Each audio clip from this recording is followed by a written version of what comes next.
Well, Cameron Calvin, as you mentioned, as volunteers are here helping out from the American Red Cross for our event, they're also helping out those who were displaced from Tuesday's fire at Patton Tower. Now, both shelters now remain open for those displaced residents. And as you can imagine, many are ready to return home.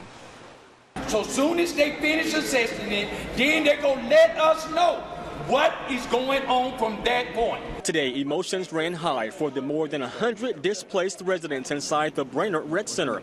Today, we got our first look inside the shelter and spoke to several frustrated residents. We have to pay our rent, and they're not as expected in full on the 1st. Carl Larson spent his birthday Tuesday at the shelter. He's upset like many who say they were told their full rent is due by tomorrow. She haven't come out here and said anything to us.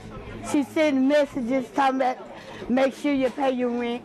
She's not saying anything about compensating us for the time that we have paid this month. Today, Patton Tower Social Services Coordinator addressed the many displaced residents. Pick up your mail at the post office.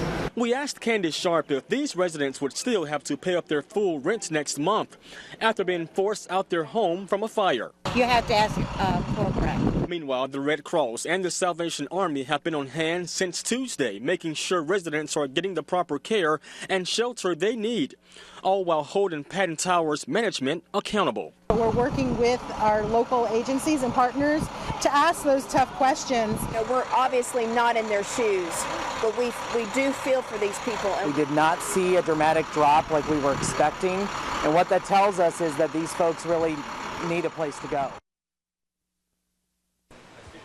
And no word now on how much longer residents will be out of their homes. Now, we've got some good news. We've heard that property managers are giving residents a prorated fee for the time they've been displaced, and their June rent is not due until we're told they actually move back into their apartments. Of course, we'll keep following their story.